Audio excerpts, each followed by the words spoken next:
Bonjour, bienvenue dans Restons Courtois. Vous êtes effectivement sur Radio Courtoisie et j'ai le plaisir de recevoir aujourd'hui, accompagné de ma fidèle Frigide Barjot et de non moins fidèle Lucien Rabouille, Alexandre Delval. Bonjour Alexandre Delval. Bonjour. Vous êtes l'auteur de 1000 choses, vous êtes docteur en histoire contemporaine et vous avez écrit le nouvel ordre post-occidental aux éditions de l'Artilleur.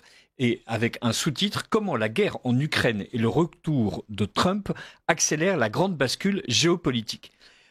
Ce livre sur le nouvel ordre post-occidental, c'est en fait une manière de nous dire que ça faisait quelques années que l'Occident, notion qu'il faut redéfinir d'ailleurs, ce sera sans doute ma première question, vivait dans l'illusion que ça y est, l'histoire était finie et que tout le monde allait être absolument conquis par son projet mondialiste qui s'accompagnait en plus d'une idéologie bien spécifique. Et en fait, manque de peau, il y a des gens qui résistent, qui ne sont pas d'accord pour rentrer dans cet empire mondial, mais ils ne sont pas non plus d'accord pour rentrer dans l'empire américain. Et en fait, il y a comme une espèce de guerres impérialistes entre la Russie, la Chine, les BRICS, le Sud global, l'OIL, comme vous l'appelez. Et c'est un livre prodigieusement renseigné, fourni en informations, en citations, en chiffres. Voilà, vous balayez en gros 10 ans d'histoire occidentale. Et voilà, puisque ça fait 3 fois que je prononce le mot, justement, quel est l'Occident ? Qu'est-ce que c'est que cet Occident? Vous nous le dites, à l'opposé de cette acceptation civilisationnelle, il est donc l'Occident, autrement dit, c'est l'empire gréco-romain, quoi. Il existe une acceptation contemporaine, globaliste, qui désigne un système économico-financier et politico-stratégique qui évolue progressivement vers une supra-société mondiale. En fait, voilà, l'Occident, c'est plus du tout Mare Nostrum. Non, alors, les auditeurs me pardonneront, certains disent un verbiage avec plein de mots doubles, etc. Mais parce qu'on est obligé de créer des expressions qui synthétisent la pluralité des choses. Mais cet Occident, effectivement, globaliste, que M. Alexandre Zinoviev, je ne sais pas si vous vous rappelez, dans les années 2000, il vivait encore, c'était un ancien dissident anti-soviétique russe, donc qui était réfugié à Paris, puis ensuite qui est devenu très anti-occidental. Un peu comme Solzhenitsyn qui critiquait l'Occident après en avoir rêvé. Beaucoup d'anciens dissidents anti-soviétiques ont été très déçus de l'Occident dont ils avaient rêvé, parce qu'ils avaient rêvé d'un Occident enraciné, libéral, mais aussi identitaire, mais chrétien. Et ils arrivent dans un Occident qui est aussi cosmopolite que l'Union soviétique, presque aussi totalitaire, la violence en moins, totalement déraciné, qui pratique la pravda, le mensonge organisé, et en fait une forme d'impérialisme symétrique à celui de la Russie, ou plutôt asymétrique, une autre forme d'impérialisme plus cognitif. Et c'est ça, l'Occident aujourd'hui de nos élites n'est absolument pas l'Occident chrétien, ni même l'Occident gréco-latin, ni même l'Occident celtique, ni même l'Occident romano-germanique. Cet Occident n'a rien à voir avec l'histoire païenne, celtique ou romaine ou grecque ou même chrétienne, byzantine, post-byzantine ou ouest-européenne. Cet Occident n'a aucune racine. Cet Occident est défini d'un point de vue stratégique par l'appartenance à l'OTAN ou des organisations complémentaires avec bien sûr le patron américain. Cet Occident, d'un point de vue des valeurs, se définit sur la démocratie libérale et des valeurs libertaires, de plus en plus d'ailleurs sociétales, avec la vision extrême qui n'est qu'un aboutissement, qui est le wokisme. Et cet Occident-là, il se veut un empire mondial qui en fait est un cache-sexe de l'empire américain. Mais l'empire américain, pour masquer son hégémonie et pour la faire accepter par d'autres, a fait croire qu'il était le monde. En gros, comme la fameuse chanson « We are the world ». On retrouve souvent dans les slogans américains, surtout des démocrates américains, et aussi dans le soft power américain, qui n'est jamais innocent, d'Hollywood ou d'autres, on retrouve souvent l'idée « We are the world ». On connaît beaucoup ces films américains, on a souvent des films américains où l'Américain n'est que le sauveur de l'humanité. Bien sûr, les extraterrestres débarquent systématiquement aux États-Unis. Voilà, c'est les Américains qui sauvent non pas l'Amérique, mais le monde. Ben oui. Le monde. Et donc, il faut se soumettre à cet empire mondial parce qu'il est le bien. C'est la démocratie libérale voulue par Dieu, c'est les Pilgrim Fathers, c'est le Manifest Destiny. Et cet Occident globaliste que Zinoviev a appelé l'occidentisme ou la supra-société mondial que vous aviez cité. Ça paraît un peu barbare comme terme, mais c'est vraiment quelque chose qui qui explique la raison pour laquelle nos élites ont fait des guerres pour démanteler des régimes arabes laïques au détriment des chrétiens, mais jamais ils ne font de guerre pour sauver des chrétiens. À part Trump qui parle des chrétiens du Nigeria, ça explique pourquoi cet Occident n'est mu que par des valeurs abstraites de type globaliste ou des valeurs stratégiques ou les intérêts pétroliers ou gaziers, mais il ne fait rien pour défendre sa civilisation, ni en dehors, les chrétiens d'Orient, ni dans le dedans, puisque nos villes, de plus en plus cosmopolites, sont des villes en proie à des irrédentismes islamistes ou autres qui sont en train d'attaquer la civilisation, la réelle civilisation occidentale. Donc l'Occident 1, c'est l'Occident identitaire, contraire de l'Occident global. Cet Occident-là est attaqué à l'extérieur par le multipolarisme, mais à l'intérieur aussi par ceux qui défient l'Occident. Et donc, si vous voulez, le problème de l'Occident globaliste, c'est que comme il se veut comme étant uniquement global, mondial, universel, et donc prosélyte, puisqu'il est universel, parce qu'il veut répandre son système qui n'a rien à voir avec l'Occident raciné partout, il est incapable de définir l'ennemi, de définir les frontières, il est incapable même d'accepter qu'il y ait des frontières, puisqu'il se voit comme quelque chose de mondial. Donc structurellement, prise au piège de son propre discours, l'élite occidentale est devenue incapable de servir une nation et les intérêts de la nation, puisqu'il pense déjà que la nation est une anomalie. Voilà. Elle est en devenir quelque chose qui deviendra une province, premièrement de la Fédération européenne et ensuite de la Fédération mondiale. Oui. Donc le projet mondialiste. Alors moi, il y a un mot que j'ai pas compris, enfin qui n'est pas un mot, qui est un acronyme. J'ai appris le mot ici. L'OIL. OIL. Oui. Parce que j'ai lu votre article dans Valeurs Actuelles. Ah, d'accord. Et vous finissez par mais est-ce que je ne sais pas quoi l'OIL. Donc est-ce que alors peut-être que j'aurais dans cet article dû plus le définir. C'est une expression que un anti-souverainiste tout de suite va qualifier. C'est une expression populiste qui caricature l'Occident. Non. C'est l'expression du professeur américain John Hickenberry de Princeton, le plus défenseur de ce système occidentiste. Donc c'est le système lui-même qui s'est appelé comme ça. Rappelez-vous, quand il y a eu la guerre en Ukraine, M.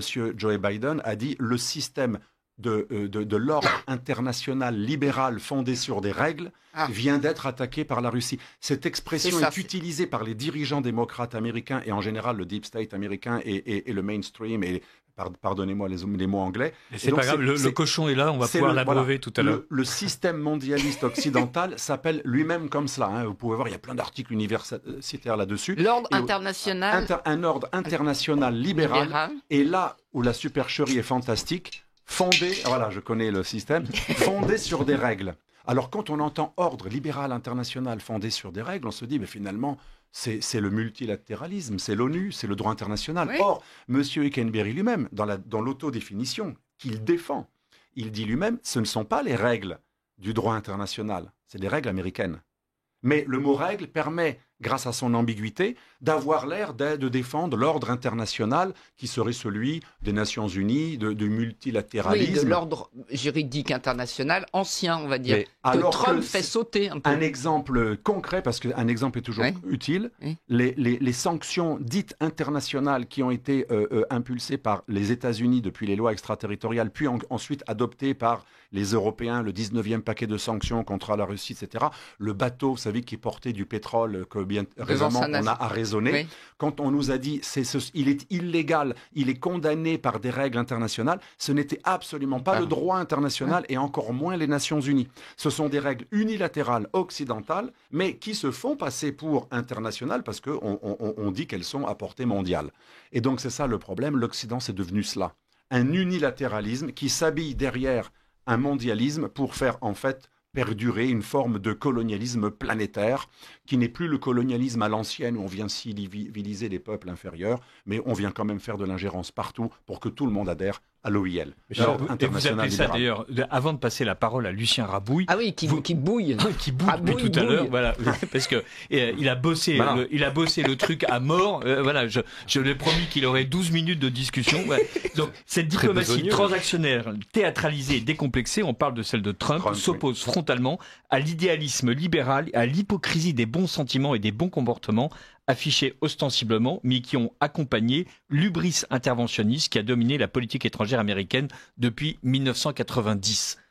Lucien Rabouille. Cher Alexandre Delval, on vous entend, il y a ce mot d'hubris qui revient, Oui. il y a cette structure politique qui ne connaît pas de limites, en effet, qui vouloir faire la guerre partout, qui amalgame tout, qui affadit tout. Et finalement, on se demande si cet Occident dont vous parlez, n'est-ce pas là la définition même d'un empire ? Dites que l'Occident, nous n'avons jamais rien connu de pareil, mais finalement, si on se plonge un peu dans l'histoire, et l'Occident a connu des formes impériales, mais nous avons tout de même eu des grands mouvements comme ça, de dévorants, d'intégration, que Rome prenait des dieux de n'importe où, en faisait n'importe quoi, et finalement, on voit l'histoire de l'Amérique. Vous parlez de la Manifeste Destiny, vous parlez de sa conduite aujourd'hui, elle se laisse guider par ses pires démons, qui sont ceux de l'impérialisme, avec l'usage qu'elle fait de sa propre justice à des fins extraterritoriales, avec la volonté de cantonnement de ses adversaires, et ce sera peut-être la discussion, puisqu'il y a Donald Trump en couverture de votre livre, on voit sa crinière orange. Est-ce que l'Amérique peut ou sait déjà penser autrement que comme une nation missionnaire et que comme un empire et comme une frontière à sans cesse reculer et repousser ? Elle a eu des tendances isolationnistes à certaines périodes de son histoire, mais plus depuis presque un siècle.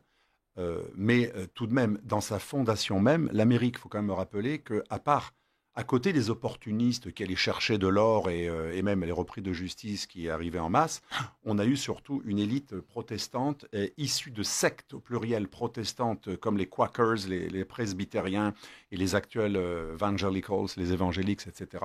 Et ces sectes étaient persécutées en Europe, parfois même par des luthériens, parce que c'était des sectes ultra radicales. Mais surtout par les luthériens qui ont été tout sauf pour la liberté religieuse. Rien de tel qu'un protestant pour tuer l'adversaire, allumer les bûchers et fulminer l'anathème. Je veux dire, les catholiques étaient des gens sympas à côté.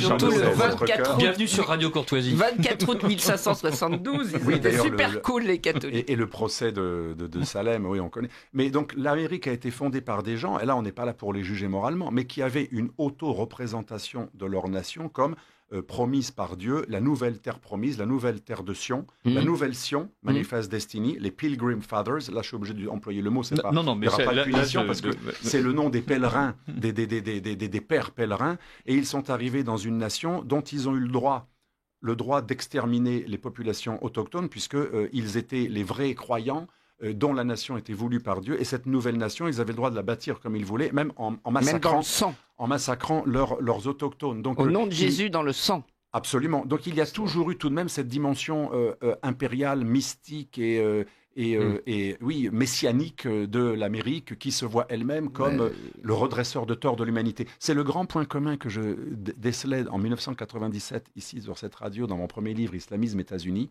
une alliance contre l'Europe. Le grand point commun entre la mentalité de l'islamisme sunnite et le messianisme américain, c'est redresseur de tort, ce qui est valable pour moi est valable pour toute l'humanité. Oui, c'est totalitaire, quoi. Totalitaire et mondialiste. Et oui, c'est la au première... sens mondialiste, j'entends bien. Il y a deux empires universels, il n'y en a pas trois. Aujourd'hui, il n'y a que deux empires universels qui veulent régenter, pas uniquement comme des Chinois, avoir des avantages stratégiques ou économiques, parce que les Chinois n'ont pas de côté prosélyte. Mais il y a deux empires prosélytes.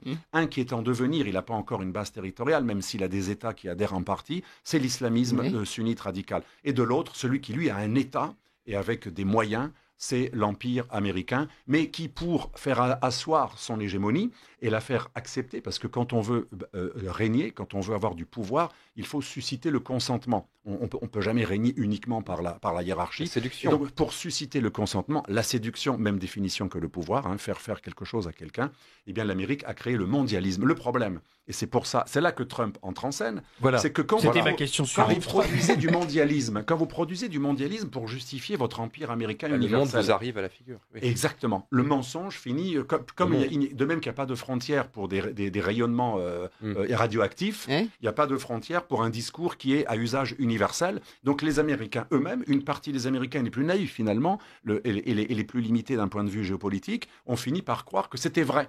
Et donc c'est pour ça qu'il y a cette énorme séparation entre les globalistes américains qui ont fini par y croire vraiment à cet universalisme et ceux qui sont restés très cyniques comme Trump, qui savent très bien, nous sommes un empire et on n'a pas du tout à partager notre pouvoir avec les autres. Et donc cette opposition entre les deux empires, ça ne veut pas dire qu'il n'y a pas d'empire chez Trump. Trump est aussi impérialiste que les autres, il est aussi unilatéraliste que les autres, sauf qu'il ne veut pas convertir les autres. C'est comme une énorme différence. Il ne cherche pas à faire d'ingérence, à renverser des pouvoirs, sauf quand il y a un intérêt gazier comme pour le Venezuela, mais il ne cherche pas à transformer un Russe en libéral protestant. Il ne va pas faire de révolution orange ou de révolution de l'Euromaïdan. La preuve, il a coupé les vivres à la grande institution qui finançait ces révolutions oranges, notamment l'USAID. Donc la seule différence entre lui et les autres, il veut faire des économies, et là où il est malin, il veut déléguer aux Européens le risque et le coût. Oui, c'est ça. La C'est à guerre nous va de prendre continuer. la guerre. Absolument. La guerre va continuer contre les Russes en Ukraine, ou en faveur des Ukrainiens contre les Russes, tout dépend où on se place, mais c'est nous qui prendrons le risque, les Européens, parce que les Américains ne livreront pas d'armes directement, et nous allons acheter à la fois les armes et le gaz de schiste américain. Donc ça s'appelle le offshore balancing. Je le montre dans le premier chapitre sur les grandes théories de relations internationales. La théorie réaliste des relations internationales prône ce qu'on appelle le offshore balancing. C'est en gros l'équilibrage à distance. Je ne règne plus directement, c'est trop coûteux et trop risqué, et je ne peux pas faire le gendarme du monde, mais je délègue à des espèces d'idiots utiles ou des protectorats ou des vassaux une partie de mes risques et de mes coûts. C'est exactement ce qu'est en train de faire Trump. Et ceux qui croient que la coalition des volontaires de Macron et de Starmer fait un obstacle à cet empire américain, ils n'ont rien compris. Ouais. Trump est heureux de voir que les Européens vont continuer à donner des garanties aux Ukrainiens, vont prendre les risques, vont amener quelques troupes cher là-bas. Alexandre Delval, il faut bien rendre à Donald Trump ce qui appartient à Donald Trump. Habituellement, et là-dessus on vous suit totalement, les présidents états-uniens, lorsqu'ils faisaient des discours devant les conférences interétatiques, proposaient un ordre universel au monde et invitaient les États du monde à se fondre dans la masse. Et Huntington disait, l'Amérique a tendance à confondre ses intérêts avec ceux du monde et ne conçoit pas autre culture que l'American Way of Life. Mais si l'on prend les discours de Donald Trump depuis le début de sa présidence, il y a par exemple le discours de Varsovie, prononcé en 2017, où il définissait l'Occident, certes comme un ensemble d'États, mais aussi comme un point sur la carte, avec une spécificité, avec un folklore, avec un caractère, pas quelque chose d'indifférencié. Là encore, dans le vocabulaire politique américain, et c'est en vous lisant qu'on l'apprend, le mot de frontière n'est pas du tout un calque linguistique sur la frontière française, c'est un idiome américain qui signifie quelque chose à sans cesse repousser en même temps que les principes universels du Bill of Rights. Mais lorsque Donald Trump parle de frontière, il parle d'un mur, il parle bien de limites territoriales très précises. Donc oui, Donald Trump pense que l'empire américain est la condition de la prospérité américaine. Puisqu'en vous lisant, on comprend aussi que la prospérité américaine, Emmanuel Todd l'a montré, était grandement factice et dépendait en grande partie du poids exorbitant du dollar, lequel est soutenu par l'impérialisme américain. Donc Donald Trump a besoin de cet empire, a besoin de ce dollar pour sa prospérité. Mais il semble que dans la terminologie, dans ses discours, dans les idées qu'il émet, il semble que son Amérique à lui se pense comme une nation spécifique. Absolument. Il y a deux formes d'impérialisme. Et il y a plusieurs empires candidats aujourd'hui. Il y a l'empire turc, l'empire iranien perse chiite, l'empire indien en devenir, parce que Modi a un projet impérial, ça c'est pas connu. Moi j'ai vu la carte de son parti politique, le BJP, il inclut quand même 6 pays autour de l'Inde qui un jour devraient faire partie de la grande Inde, Greater India. Il y a même des affiches électorales où on voit cette carte. Il y a aussi bien sûr l'empire chinois et l'empire russe et l'empire en devenir islamiste dont on a parlé tout à l'heure qui n'a pas encore réussi à instaurer un califat. Et le mol empire de l'Union européenne quand même. Et alors bien absolument l'empire soft normatif. Marie-France Garot, un jour, elle m'avait convoqué dans son bureau, parce qu'elle me convoquait une fois par an pour faire un point du monde, etc. Et elle disait, c'est un empire normatif, l'Union européenne. Mais c'est un empire, pourquoi? Qu'est-ce qu'on appelle un empire?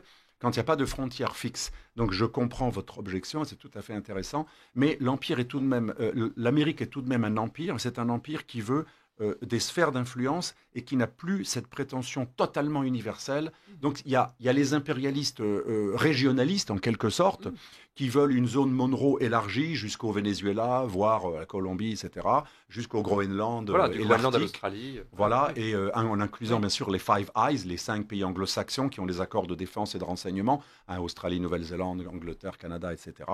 Et on a le projet, lui, totalement planétaire des démocrates américains et des néocons qui s'opposent totalement au MAGA. Et ce qui est très intéressant aujourd'hui, parce que nous sommes dans une phase de transition, c'est pas encore tout à fait net.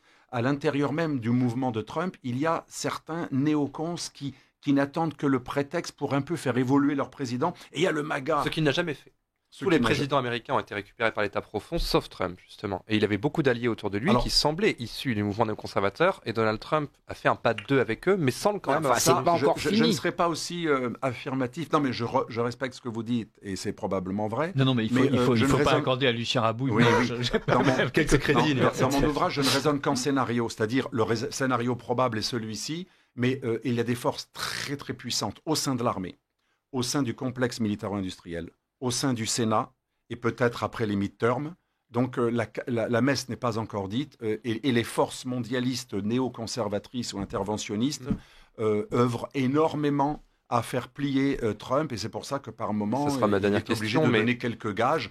Mais c'est vrai que pour l'instant il n'a pas cédé, mais il n'a pas détruit le Deep State. Il a promis quelque chose qu'il est incapable de faire. C'est très simple, pour une raison très simple. S'il veut détruire le Deep State, il est assassiné comme Kennedy et il finira comme l'oncle du fameux Kennedy qu'il a employé Oui, et pour est-ce la santé. pardon, et est-ce que en plus il n'y a pas aussi un risque en termes de financier, en termes d'affaires? C'est un homme d'affaires, Monsieur sûr. Trump. Bah, il fait bien des affaires avec le Deep State. Il faut pas nous raconter Bien d'histoire sûr. non plus. Il n'est pas totalement indépendant Bah du Deep voilà. State. Vous savez, le marqueur, il est très simple. Les gens Les capitalistes travaillent dans la même sphère capitaliste. Nous qui Absolument. sommes français, que l'hostilité à l'hégémonie obsède. Nous sommes en France depuis l'origine, peut-être même de la France, et c'est peut-être même ça la vocation, même depuis l'origine de. C'est la lutte contre l'hégémonie, justement. Et est-ce que Trump, finalement, n'est pas notre seul allié aux États-Unis? Mais Donc, je pense pas que ça notre soit ami un n'a pas allié. répondu à mon histoire capitaliste. Pardon. Vous Excuse-moi. disiez Pardon.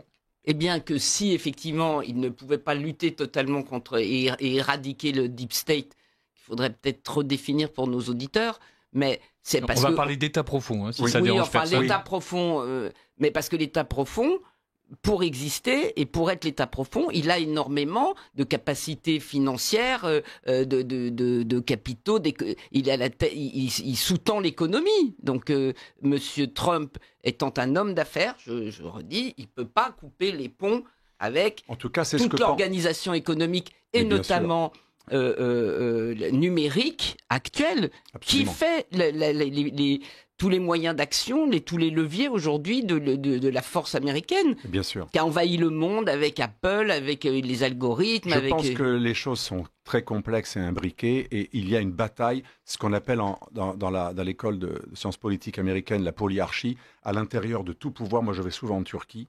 Il y a des luttes à l'intérieur Mais bien même sûr. de l'erdoganisme. Il y a des tendances extrêmement opposées. Quand j'étais avec Randa Kassis dans l'écriture de mon livre sur le chaos syrien, nous suivions toutes les rencontres irano-russo, syro-russe, turc sur la guerre civile en Syrie. Et j'ai appris énormément de choses avec mon amie qui faisait partie des négociatrices. Il y avait des tendances à l'intérieur du régime iranien. À l'intérieur même des pasdaran, il y avait deux tendances. À l'intérieur du ministère de la Défense russe, il y avait deux tendances sur certains thèmes Mais bien totalement sûr. opposés. À l'intérieur du ministère des Affaires étrangères. C'est ce que je voudrais dire aujourd'hui, pour ceux qui sont férus de géopolitique parmi nos auditeurs, qu'ils ne tombent jamais. Enfin, ils font ce qu'ils veulent, hein, bien sûr, moi je ne juge pas moralement, mais dans le simplisme, Mais car le manichéisme. quand on a participé Et à c'est des pour ça que le livre négociations, d'Alexandre Delval fait 577 pages. Alors, vous ne risquez pas de tomber dans le Parce que- simplisme en les lisant. même à l'intérieur du macronisme, il y a des divisions. Même à l'intérieur du PS, il y a des divisions. Et pour ceux qui sont complotistes, même à l'intérieur d'une loge maçonnique de 22 personnes, il y a des divisions. Même à l'intérieur de tout. De donc, Brigitte Macron, il y a des divisions. Il y a des luttes. Et en fait, à l'intérieur d'un parti politique, d'ailleurs, vous savez, ceux qui ont fait de la politique, ils savent que leurs pires ennemis, en général, c'est leurs rivaux à l'intérieur de leur parti politique. connaissez Laurent qui Wauquiez. va les faire attraper. Je l'ai rencontré à plusieurs reprises. Donc voilà, pour revenir sur cela, l'empire américain reste un empire. Trump n'a pas tout à fait démantelé le Deep State, il n'a même pas vraiment commencé. On ne sait pas qui va gagner entre lui et le Deep State, et de toute façon, s'il avait voulu le détruire, il serait déjà mort. Ou alors il aurait eu, vous savez maintenant, avec des armes... On a des armes extrêmement sophistiquées. De nos Bien jours, sûr. vous pouvez tuer quelqu'un à distance avec des rayons. Mais la Avant on peut qu'on- provoquer un cancer à la distance. providence et est on avec peut- lui, en fait. Alors, massacrer quelqu'un. je voudrais éviter qu'on ait l'impression de planifier l'assassinat de Trump Voilà. sur Radio Courtoisie, Oui, là, parce que voilà, on a une parole libre, mais On comme il y a pourra des... pas voyager. il y a- il y a Même des avec limites. des Voilà. micro-drones, on peut tuer. Ok, d'accord. Mais vous échangerez vos tuyaux après. Hein, voilà. Et il y a quelque chose qui est intéressant, c'est que Trump surgit non pas comme un anti-impérialiste, mais en tout cas comme un impérialiste moins hypocrite que ceux qui l'ont précédé. Il surgit avec l'idée non pas d'utiliser le doux pouvoir des droits LGBT et du commerce pour réduire tout le monde sous l'impérium américain. Il explique qu'après tout, on va faire l'Amérique grande et même plus grande qu'elle n'a jamais été, Oui. en taxant tout le monde, y compris les vassaux, Et en rackettant. qui brusquement se rendent compte qu'en fait ils n'étaient rien. Et Les d'ailleurs, c'est vassaux. une manière de lutter contre l'État profond. le Si dialogue on est de capable Delos.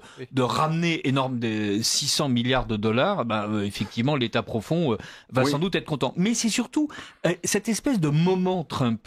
C'est-à-dire, Trump arrive au moment aussi où, en fait, le Brésil, la Russie, l'Inde, la Chine, l'Afrique du Sud, les BRICS avaient commencé à s'organiser. C'est-à-dire, c'est pas Trump qui les a suscités. Et donc, cet impérialisme de l'ordre international libéral, de l'OIL, cet Occident, cette supra-société mondiale qui n'est pas occidentale, puisque voilà, c'est le Japon, les États-Unis et l'Australie. Une supra-société mondiale. Et avait réussi à susciter en fait une opposition de plus en plus violente, de plus en plus structurée, qui n'était d'accord sur rien, ni sur le pillage des ressources, ni sur l'exportation des valeurs. Et donc Trump arrive à un moment donné où en fait l'Occident avait généré son contre-modèle. Mais si on veut comprendre vraiment ce qui se passe et comprendre la continuité entre Trump et ses prédécesseurs, il suffit d'écouter une vidéo ou de lire le livre du plus grand stratège actuel, pas vraiment néoconservateur, mais faucon, George Friedman. Il est très intéressant. Il présentait son livre au Chicago Institute en 2014. Il a eu une autre conférence aussi en 2015, la même époque, juste au moment de la crise de la Crimée. Et il dit, il faut que nous prenions conscience que nous sommes un empire, premièrement. Deuxièmement, la folie nous prend lorsque nous envoyons des gens sur le terrain et que nous restons plus de quelques jours.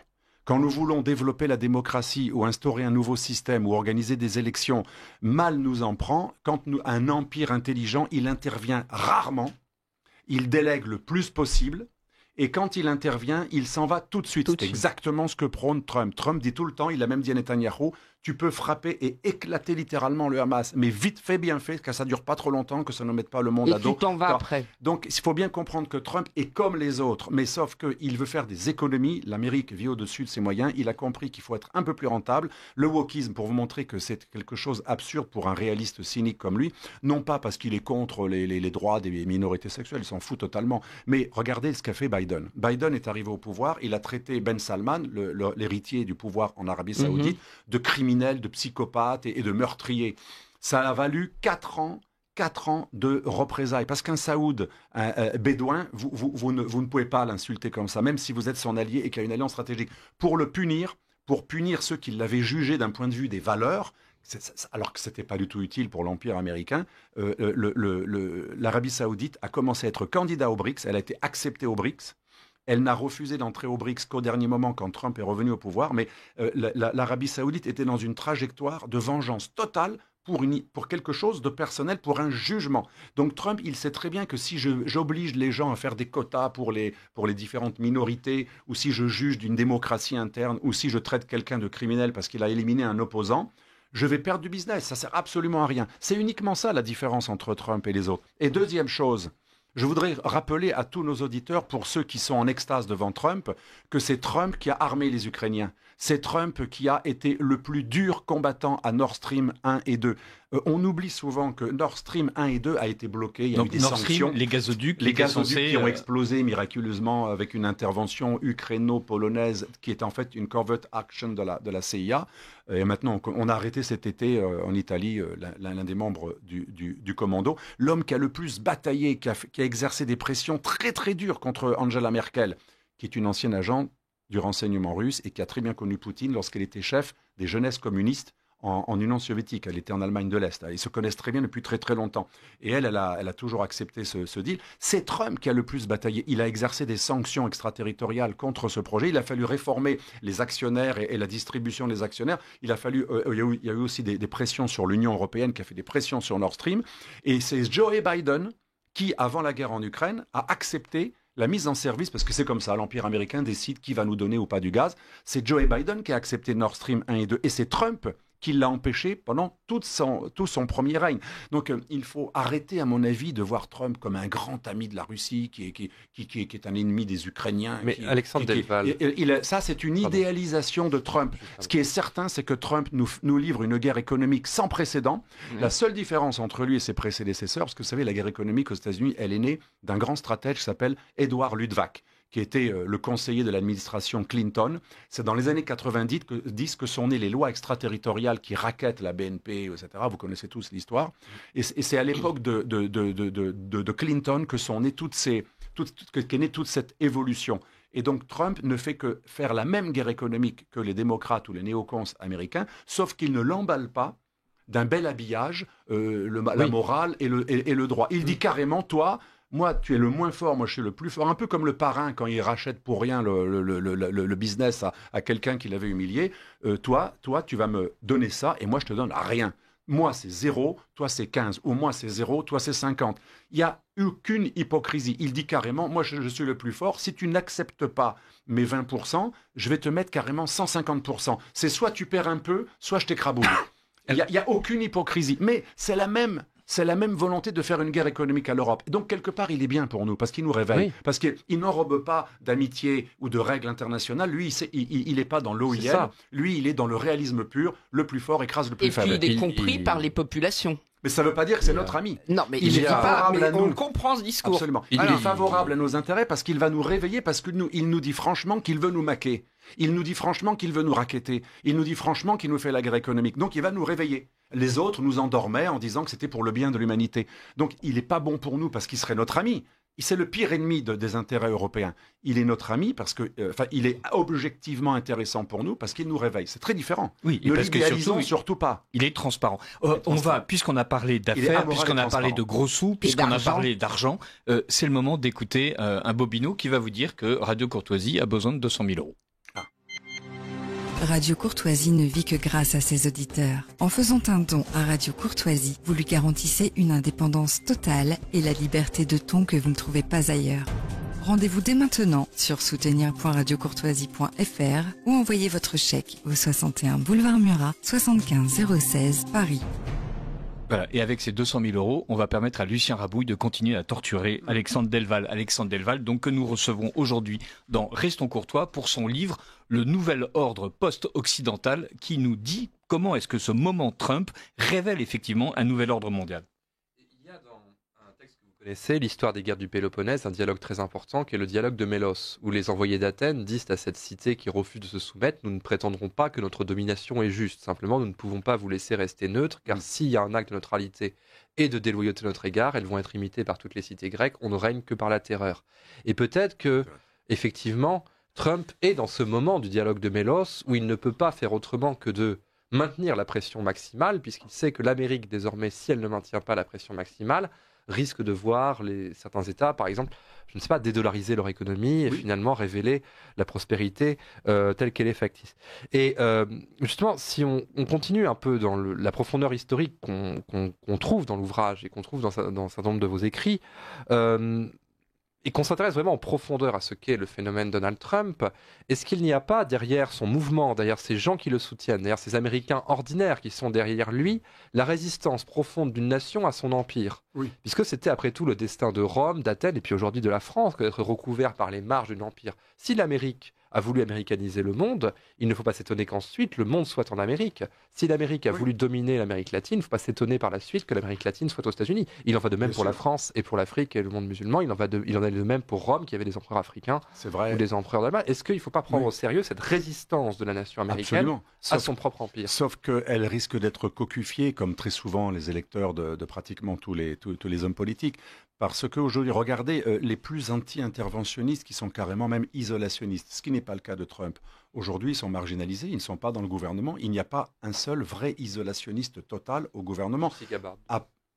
Tulsi Gabbard, effectivement, qui a même été un moment accusé d'être favorable à Bachar el-Assad, etc. À la limite, mais elle est neutralisée parce que de toute façon, elle a un job, hein, elle a un ministère et elle doit obéir au chef. Et éventuellement, il y a des relents un peu isolationnistes chez J.D. Vance, mais il n'est pas encore au pouvoir et il n'est pas sûr qu'il puisse prendre le relais. Mais les autres ne sont pas des isolationnistes. Les isolationnistes, on les reconnaît très facilement. Ils sont contre les bombardements sur l'Iran. Ils ne défendent pas Israël. Soit ils sont neutres, soit ils sont carrément pour abandonner Israël. On les voit, le MAGA aujourd'hui, on le voit. Quand on va sur Internet et qu'on regarde les interviews de McGregor ou de Steve Bannon, mais surtout d'autres dont je n'ai pas forcément les noms, qui sont les représentants du Carlson, Tucker Carlson, etc. Ou Candace Owens. Voilà, absolument Owens. Et c'est de plus en plus quelqu'un pourrait les accuser de complotisme. Oui, c'est ça. Ils sont de plus en plus carrément pro-iraniens, pro-russes à fond surtout anti-israéliens. Et anti-israéliens. Et ça, c'est un caricature. marqueur. Et ils ne sont pas dans le gouvernement. Les vrais isolationnistes, pas forcément d'ailleurs anti-israéliens, mais c'est un peu la théorie de John Mearsheimer, le tête de file Oui. de l'école réaliste. Il dit l'Amérique n'a aucun intérêt à suivre l'État d'Israël qui nous embarque dans une aventure, qui nous grille avec plein d'autres acteurs, etc. Attention, c'est pas ce que je pense, mes amis juifs vont me dire encore, ouais, tu cites un antisémite, parce que malheureusement, John Mearsheimer, qui est un grand universitaire de l'école réaliste, il a écrit un livre et il a fait pas mal de vidéos qui sont parfois un peu limites sur certains points. Mais c'est ça le vrai MAGA et le vrai isolationnisme, ça va jusque-là. Or, c'est pas le cas du gouvernement actuel. Et je dis, ce n'est pas une critique de ma part, c'est juste un constat objectif. Oui, qui s'oppose aux MIGA. C'est plutôt un gouvernement pro-israélien et très anti-iranien qui veut faire une guerre très rapide contre l'Iran, mais qui n'est pas contre l'idée même de renverser le pays, sauf qu'il faudrait que ça se fasse très rapidement, ça va être compliqué. Donc les isolationnistes ne sont pas au pouvoir aux États-Unis. On peut rêver, mais ce n'est pas le cas. Alors, vous avez évidemment, comme vous connaissez votre bouquin, il y a 78 questions que je vais vous poser auxquelles vous avez déjà répondu. On va revenir un peu sur 2 points que j'ai trouvé tout à fait intéressants. C'est la manière dont entre guillemets les ennemis de ce globalisme, de cette OIL, apprécie certaines des analyses que l'OIL déteste. Par exemple, Samuel Huntington, le choc des civilisations. Alors évidemment, en France, c'est abominable, le type est un fasciste. Et en fait, pourquoi ? Parce que, vous le dites, si Samuel Huntington a été conspué en Occident en raison de sa thèse inaudible pour l'OIL du paradigme des civilisations, cette vision, au contraire, est assumée sans complexe dans le monde non occidental, car elle y corrobore la non-universalité des normes et des coutumes, et donc un multipolarisme géocivilisationnel. D'après Jai Shankar, l'usage des droits de l'homme ou de la démocratie comme instrument géopolitique est sélectif, hégémonique et hypocrite. Donc autrement dit, il y a une espèce de rencontre entre le brutal réalisme de Trump qui décide de se débarrasser des oripeaux hypocrites, des droits de l'homme, etc. En disant, après tout, si on est puissant, on n'a pas besoin de s'embarrasser de cette camelote qui nous coûte de l'argent. Et la manière dont les autres pays du monde ont parfaitement analysé en fait cette idéologie. L'Occident des vassaux n'a toujours pas compris que c'est pas Trump qui est fasciste, que c'est le reste du monde qui considère que l'Occident est abominable. Alors ça me plaît beaucoup ce que vous dites. Mais c'est parce que je vous ai lu, c'est normal. Non, mais c'est très intéressant parce que rien ne ressemble plus aujourd'hui à des mouvements que l'on croirait racistes, hostiles au Sud, hostiles aux Arabes, hostiles aux Noirs, hostiles aux non-occidentaux. D'habitude, le politiquement correct présente les mouvements populistes ou identitaires ou conservateurs ou nationalistes européens comme ceux qui détesteraient le Sud global. Or, c'est l'inverse. Il n'y a rien de plus proche aujourd'hui de la requête de désoccidentalisation, de dédollarisation, de rejet de l'OIL des Indonésiens, des Turcs, des Iraniens, des Russes, des Chinois. Il n'y a rien de plus proche, et même de l'africanisme, avec des idéologies assez proches de Sankara, je le cite, ou le néo-Sankara, un peu Kémy Séba, etc. Tous ces gens-là sont identitaires, et en fait, leur substance psychologique et idéologique, c'est l'extrême droite. Il n'y a aucune différence. Ce qu'il est convenu d'appeler l'extrême droite. Ce qu'il est convenu. Leur vision identitaire, nationale, ethno-différentialiste, elle est totalement l'équivalent de ce que le mainstream appelle l'extrême droite en Europe. Donc bizarrement, jadis c'était les gauchistes et le tiers-monde, même combat. Aujourd'hui, on pourrait dire la droite identitaire, tiers-monde, même combat. Parce que les deux sont contre l'universalisme prosélyte d'un Occident global qui veut détruire les traditions, les nations, les coutumes et les frontières et les nations et les souverainetés. Ce que j'appelle des organismes de désouverainisation. L'OIL, c'est quoi ? C'est quelque chose qui désouverainisme tout le monde, sauf la nation américaine, bien sûr. Mais c'est un élément de désouverainisation. Et le Sud global, ou la majorité mondiale, comme dit Poutine, ou le Sud global, comme disent d'autres, moi je dirais plutôt le monde multiplex, c'est l'expression du ministre des Affaires étrangères indienne, que je cite beaucoup, et de Modi. Le monde est multiplexe, il est plurinormatif, c'est-à-dire que cette requête, c'est différentes normes, des zones d'influence pour chacun et aucune ingérence, parce que l'Occident dénonce tout le temps l'ingérence. Mais il la manie de manière, c'est vraiment une accusation miroir, il la manie de manière absolument incroyable. Partout, regardez la Roumanie, regardez la Moldavie récemment, rien que chez nous. Regardez la Dans les Géorgie, élections, regardez la révolution de l'Euromaïdan, regardez Oui. le printemps arabe. Le printemps arabe, c'est une alliance entre le Qatar, les frères musulmans qu'on veut mettre en place Oui. et l'administration Barack Obama, Oui. qui a voulu démanteler tous les régimes. D'ailleurs, souvent, c'était des régimes qui avaient des bons liens avec la Russie. Donc l'ingérence, aucune entité géopolitique ne pratique l'ingérence, voire même l'ingérence jusqu'au renversement du gouvernement que l'Occident. Et le reste du monde ne supporte plus cette ingérence permanente. Et maintenant qu'il a les moyens de dire non, pour une raison très simple et structurelle, nous avons commis l'erreur folle, l'arrogance suprême qui se retourne contre soi, de se dire on va tout délocaliser, les terres rares, les puces, la fabrication de nos industries, la métallurgie, on va tout délocaliser chez les ploucs, ils vont ils vont faire des travaux à répétition, faire du métal ou des puces, c'est des trucs chiants, l'industrie c'est un truc vulgaire, nous on va devenir des sociétés tertiaires, financiarisées, on va tout délocaliser chez les ploucs. Y compris les poupées gonflables, la pédocriminalité, Ah bah oui, qu'on enfin, réimporte. On va leur confier la morale de production des poupées gonflables, mais pas le Mais leader, l'erreur et suprême. on va garder la pédocriminalité chez nous Voilà. comme Mais l'erreur suprême de nos dirigeants, c'est d'avoir diabolisé Huntington. Alors qu'est-ce qu'il dit Huntington ? Il rappelle que il s'inspire de Braudel, pas du tout un fasciste.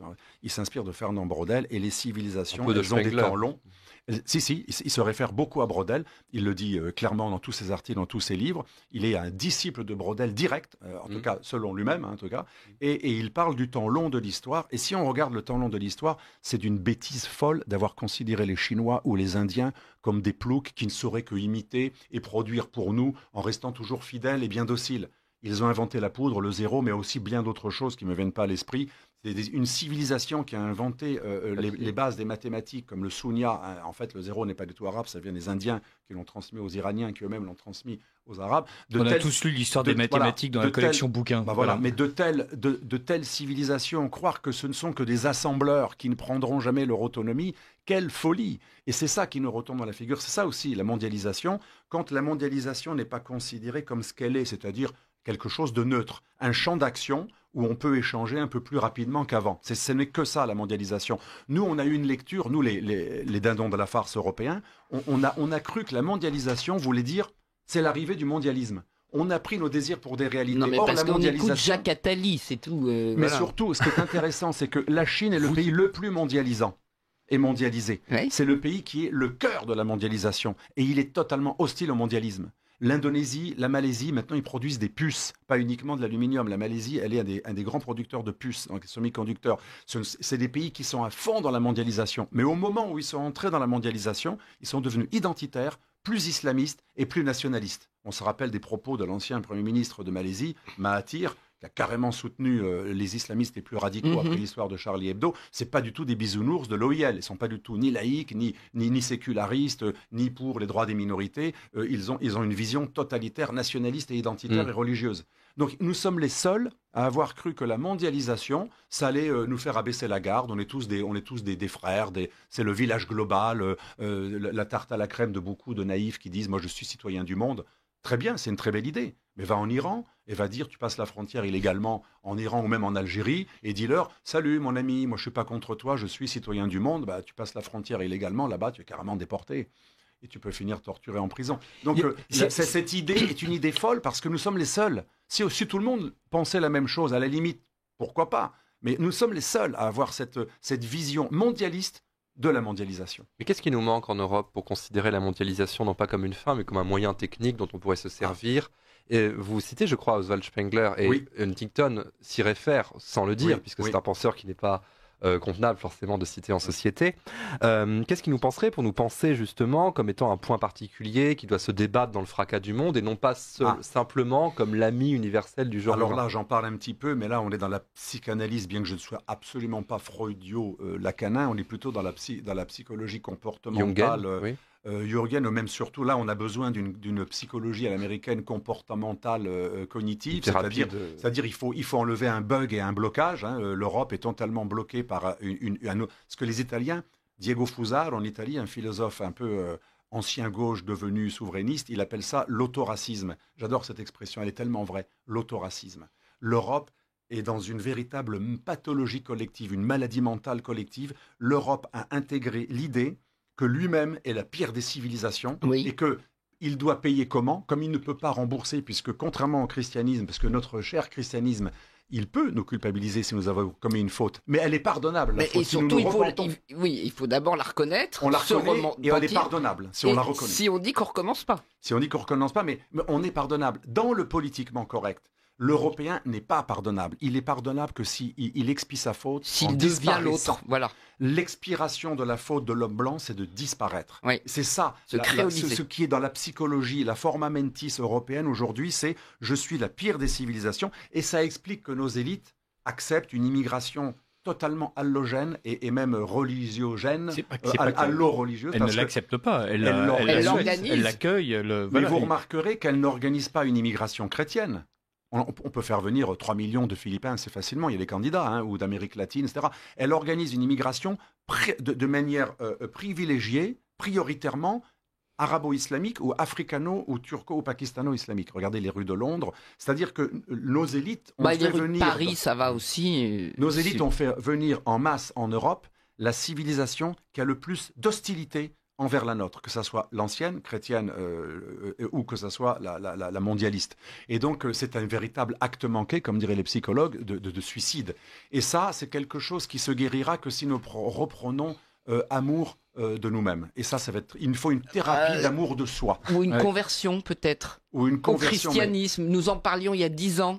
Qu'aujourd'hui, on avait peur de s'annoncer chrétien. Vous vous souvenez, on avait fait une émission comme ça. Mais avant de convertir tout le monde, vous savez que c'est comme pour l'exorcisme dans l'Église catholique. Un prêtre va vous dire, lui, c'est un cas exorciste, mais il va vous dire, celui-là, lui, pour l'instant, il a besoin d'un psy, puis après, on verra l'exorcisme. Donc, parfois, on a vraiment une pathologie qu'il faut soigner, qu'on soit croyant ou pas. Il faut une thérapie de déculpabilisation générale. Ça s'appelle le laïcisme qu'il faut éradiquer. Ça, je ne sais pas, mais ce qu'il faut surtout, c'est que nous nous sentions plus coupables de quelque chose qui a été commis en un certain lieu en une certaine heure. Un exemple, l'esclavagisme. Moi, je suis d'origine sicilienne. Mes ancêtres étaient victimes de l'esclavage, de la piraterie barbaresque pendant des siècles. Si vous êtes slave, c'est encore pire. Le mot esclave qui veut dire esclave. Les blancs slaves ont été pendant des siècles les esclaves des Tatars et qui eux-mêmes revendaient des esclaves à l'Empire turc. En fait, tout le monde a esclavagisé tout le monde. Mais les esclavagistes... Les nations indiennes s'esclavagisaient les unes les autres. Mais ce que je veux dire, c'est que quand on dit les Blancs ont commis l'esclavage, c'est une bêtise totale, parce que c'était certains Blancs dans certains lieux de l'ouest de l'Europe. Mais la plupart des autres Blancs du sud de la Méditerranée ou de l'Est, ils étaient eux victimes de l'esclavage autant que les Noirs. En proportion, autant, avec des meurtres, des massacres. Ils achetaient des gens déjà réduits en esclavage par d'autres Noirs avant de les embarquer sur les ports. Et l'esclavagisme noir par les Arabes, il y a un livre extrêmement intéressant d'un Sénégalais musulman, Tidiane Diane, Le génocide oublié, qui montre qu'on arrive à peu près à 17 millions de Noirs qui sont morts d'hémorragie et de massacres dus au traitement des esclaves par l'Empire arabe. Donc, si vous voulez, il serait temps qu'on apprenne... Et tout ça, ça peut permettre de faire une thérapie de déculpabilisation. Parce que si on voit les choses comme ça, il y a peut-être plus de Blancs qui ont été victimes de l'esclavagisme que de Blancs de l'ouest de l'Europe, quelques pays qui ont pratiqué l'esclavage. Et là, on pourrait plus facilement, parce que si on dit déculpabilise-toi, ça ne suffit pas, mais si on donne les arguments qui prouvent que notre culpabilisation est stupide, et on n'hérite pas de la faute de quelqu'un qui était là. Le prochain livre, déculpabilisons-nous, ça pourrait être le prochain livre. Je l'ai écrit il y a pas mal d'années, c'était le complexe occidental, mais voilà, donc je l'ai écrit maintenant. Est-ce qu'on peut arriver peut-être sur l'Ukraine, pardon? Oui, voilà. C'était ce que tu voulais. Oui, parce qu'il nous reste 10 minutes. Voilà. J'ai d'abord une question hyper rapide posée par un auditeur de Radio Courtoisie, qui en a posé 2, mais voilà, on n'a pas le temps de tout dire. Pourquoi ne souligne-t-on jamais le caractère sectaire et exclusif de cette histoire de peuples élus qui est en parfaite opposition avec la doxa bien pensante, c'est-à-dire quel peuple élu la destinée manifeste des États-Unis. En fait, il y a l'idée d'un peuple élu, la manière dont l'OIL veut absolument imposer son modèle. Là aussi, il y a une histoire de peuple élu. En fait, on voit bien que une partie de l'Occident décide d'être en permanence au-dessus de la mêlée. Comme étant le guide, le messie, le prophète d'un avenir. Et tout en nous disant que, bien sûr, je suis votre guide, votre messie, votre prophète, mais surtout, abandonnez toute position supérieure et je viens vous prêcher l'égalitarisme le plus absolu.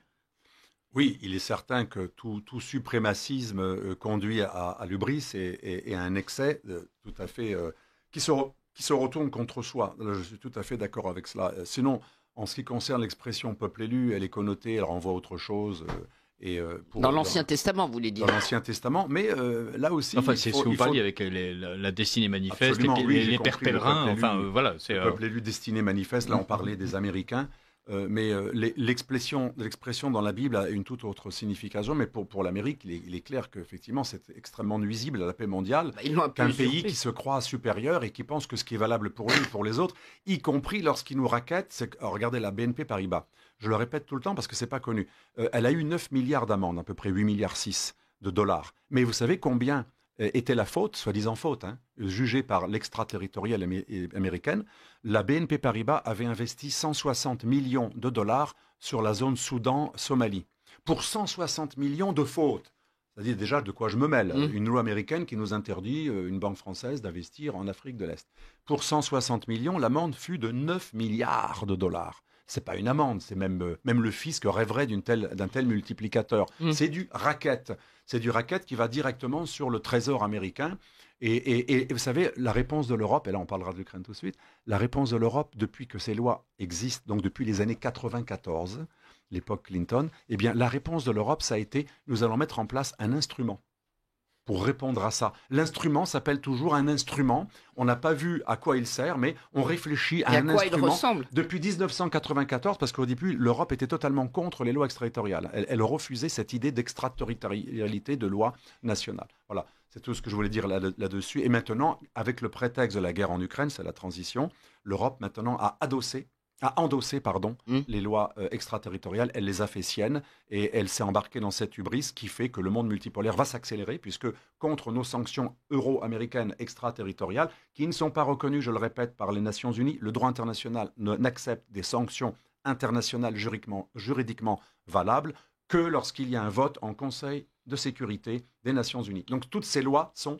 illégales d'un point de vue du droit international. Ce sont des lois unilatérales occidentale que le reste du monde voit comme un impérialisme inacceptable et du coup, comme beaucoup de peuples ne sont pas tout à fait démocratiques ou illibéraux ou pas du tout démocratiques, ils se disent « moi je suis le prochain sanctionné ». Et donc, c'est pour ça que l'Inde, bien qu'ayant un énorme contentieux avec la Chine, s'est retrouvée avec la Chine cet été dans la réunion de l'OCS pour préparer un monde multipolaire, la bascule géopolitique, préparer des institutions qui permettra à ces pays de ne pas être frappés par les lois extraterritoriales euro-américaines. Et comment ne pas être frappé par ces lois? Ne pas utiliser de dollars, ne pas utiliser d'euros, ne pas utiliser de moyens de paiement et d'instruments de tout type européens et euro-américains.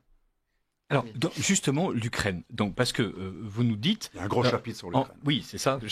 C'était l'éléphant au milieu de la pièce. On a parlé du début et de la fin du bouquin. Voilà. Au milieu, il y a l'Ukraine. C'est le moment pour vous, en fait, de révélation. C'est l'apocalypse trumpienne. Voilà. C'est le moment de la vieille Europe. La vieille Europe comprend, d'une part, qu'elle est devenue le vassal complet des États-Unis et qu'en plus, les États-Unis ne vont pas jouer la règle, ne vont pas jouer le jeu comme ils avaient l'habitude de le jouer, c'est-à-dire en vrai faux cul. Non, là, ils vont être d'une brutalité sanglante. Je ne parle pas de ce qui est réservé aux Ukrainiens comme sort par les Russes. Non, c'est une brutalité sanglante et symbolique envers l'Europe. Et tout cela est écrit pourtant depuis longtemps. Je me rappelle quand j'étais en Russie dans une mission avec un général français en 1999, nous avions rencontré le général Liebed. Le fameux général qui avait une voix d'ours, je ne sais pas comment est la voix d'un ours, mais il était assez impressionnant. Il avait un corps d'ours aussi. Voilà, il avait un corps d'ours plutôt, un mélange de catcheur et d'ours et de tueur, mais c'était en fait un homme très doux, le contraire de ce qu'il avait l'air d'être. Et il était assez impressionnant, c'était l'ami de Charles Pasqua, vous savez, Delon, il allait être présidentiable. Cet homme, on nous dit souvent que s'il n'y avait pas Poutine, ça irait très bien, etc. Il y en a d'autres, c'est le plus dur, etc. Alors lui, il nous a carrément dit, si vous continuez comme le Kosovo, c'est à l'époque de la guerre du Kosovo, si l'OTAN continue à mettre son nez dans notre précaré, ça finira en guerre nucléaire mondiale et nous nous allierons même avec des terroristes s'il le faut. Ça, c'est quelqu'un qui était considéré comme un modéré. C'était le copain d'Alain Delon, il était le copain du Conseil général de Charles Pasqua à l'époque. Il était bien vu. Imaginez ce qu'on aurait eu s'il n'était pas mort malencontreusement d'un accident d'hélicoptère quelque temps après. Juste après avoir dit il était présidentiable. Il n'y avait pas d'immeuble juste à côté de l'endroit où il était. Il était beaucoup plus connu que Vladimir Poutine et c'est lui qui aurait pu être président. Donc ceux qui disent il suffit de buter Poutine et il n'y aurait pas eu de guerre en Ukraine, il n'y aurait plus de problème avec c'est très très mal connaître le système russe et les raisons profondes de cette guerre, c'est notre ingérence. Je ne dis pas que les Russes sont blancs. Moi, je ne suis pas de ceux qui sont alignés sur la Russie. On n'est aligné que sur notre pays, la France. Mais tout a été fait pour que les tendances les plus impérialistes en Russie renaissent à cause de l'ingérence qui a été celle de l'Occident dans la sphère d'influence russe. Nous avons voulu une sphère d'influence pour nous, les Occidentaux, mais nous n'avons jamais voulu reconnaître une sphère d'influence chinoise à Taïwan, alors que le droit international reconnaît qu'il n'y a qu'une seule Chine, et nous n'avons jamais reconnu qu'il y avait une sphère d'influence russe. Résultat, et nous l'écrivons, pratiquement tous les géopolitologues, même de droite ou de gauche, on l'écrit depuis 30 ans. Si nous ne respectons pas la ligne rouge, qui est l'Ukraine et la Géorgie, qui est la ligne rouge que Vladimir Poutine a fixée, mais que l'on connaît depuis les années 90, la Russie a digéré l'atlantisation de la Pologne, des Pays-Bas, de la Tchéquie, etc. Mais elle avait toujours dit, pas l'Ukraine et pas la Géorgie. Et un autre, qui n'est pas un Russe, un Américain, le plus grand stratège franco-américain, Brzezinski, avait dit, l'Ukraine, c'est ce qui permet à l'Amérique d'accéder à la Méditerranée via la mer Noire et les détroits turcs, mais c'est aussi ce qui permet à la Russie d'être un empire, et un empire notamment européen. Et donc, tout le monde sait à quel point c'était important l'Ukraine pour la Russie, et nous avons été dans ce jardin, dans ce précaré, dans une véritable provocation qui a malheureusement déclenché la situation actuelle qui était parfaitement évitable. Et alors, vous dites à un moment donné, pardonnez-moi, mais après tu poses ta question, Frigide, oui. L'OTAN existe pour gérer les conséquences de son existence. Alors c'est pas moi, c'est le fameux, un grand analyste, là je ne cite que les anglo-saxons, presque comme ça, voilà, c'est Richard Sakwa, qui est un grand professeur de relations internationales en Grande-Bretagne. Il est un des plus grands spécialistes des relations américano- et occidentalo-russes. Et il dit ça à propos de l'OTAN. L'OTAN est là pour nous protéger contre une menace que l'OTAN, dans son expansion, crée. Voilà. Et c'est ça, c'est l'accusation minoise, c'est la prophétie réalisatrice. Et alors, donc, récemment, vous avez écrit que donc, toute la stratégie nucléaire est en train de voler en éclats. Alors là, et voilà, et surtout, les dates sont absolument impressionnantes. Ça date d'avant-hier, là, du 29 octobre, un sous-marin nucléaire qui a été envoyé par les Russes. Une torpille à propulsion nucléaire. Voilà, absolument. la torpille le 29 octobre. Et le 21 octobre, un missile qui a fait 14 000 kilomètres. Oui. Alors, et vous dites en même temps... Mais les États-Unis, eux, alors ils disent qu'ils relancent leurs essais nucléaires. En fait, c'est l'escalade qui est en train de se mettre en place. Le non-emploi semble être en train de disparaître. C'est un rêve français, le non-emploi. Voilà. Aujourd'hui, il faut savoir que dans la doctrine russe nucléaire, il n'y a pas de non-emploi. Le nucléaire est une arme normale, surtout le nucléaire tactique, qui peut être employé sur n'importe quel théâtre d'opération. Et les Russes ont abaissé leur doctrine, leur seuil a été abaissé le 24 septembre 2023.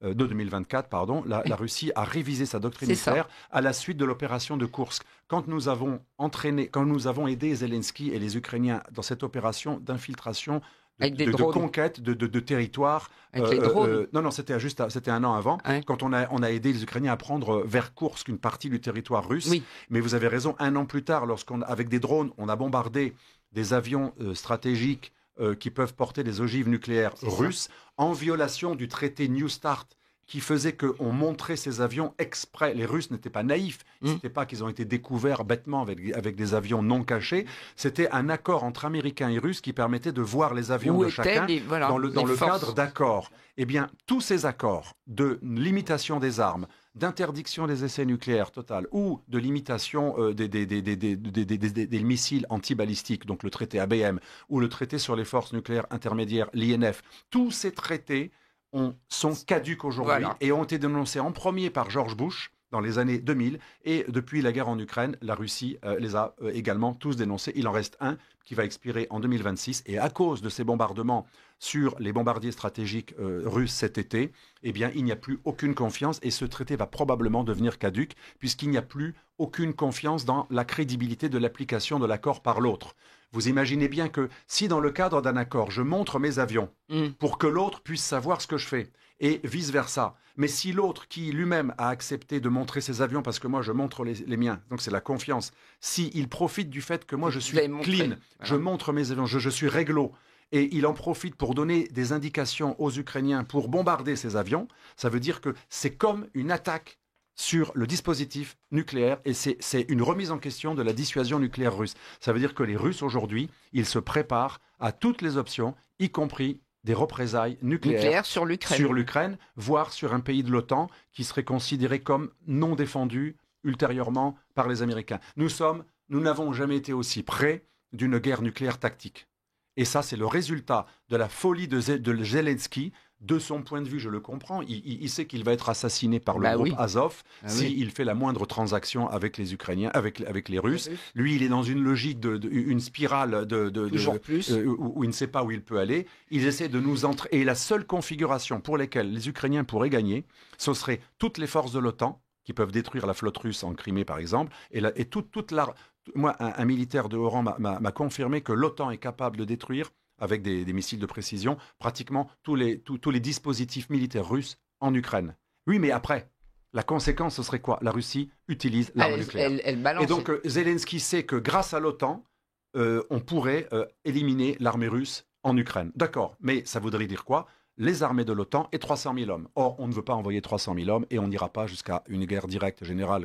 Donc, en fait, on utilise les Ukrainiens, c'est ma conclusion de ce livre, dans la partie sur l'Ukraine. Les Ukrainiens sont utilisés comme du charbon, comme de la viande hachée, pour affaiblir la Russie, pour tuer du Russe. On fait tuer des Ukrainiens pour tuer du Russe dans une logique de bloodletting. C'est pas moi qui l'ai inventé, c'est la stratégie de la Rand Corporation, la plus grande boîte d'un think tank d'analyse stratégique qui conseille le Pentagone. La Rand Corporation, en 2019, a dit « Nous préconisons une logique de bloodletting. On va faire saigner du Russe par l'Ukrainien. Mais on ne va surtout pas donner 300 000 hommes aux Ukrainiens. » Donc on ment aux Ukrainiens quand on leur fait croire qu'ils vont pouvoir gagner. Qu'ils vont enfin avoir... On utilise des vies ukrainiennes pour tuer des virus. Mais cher Alexandre Delval, on comprend que de cette manière, l'inquiétude occidentale à l'endroit de la Russie... Pardonnez-moi, vous savez qu'il y a une autre émission. Il est 18h31. Ben oui, c'est fini. Mais merci 1000 fois Alexandre Delval. Vous reviendrez de toute façon. Il faut revenir parce 577 pages en 1 heure, c'est pas assez. Donc il faut revenir pour nous expliquer. J'ai peut-être eu des réponses trop longues.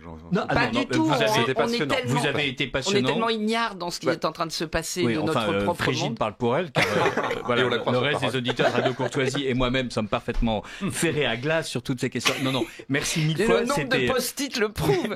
C'était éclairant. Et donc à bientôt. Et je rappelle une fois de plus votre titre, Le Nouvel Ordre Post-Occidental aux éditions de l'Artilleur d'Alexandre Delval.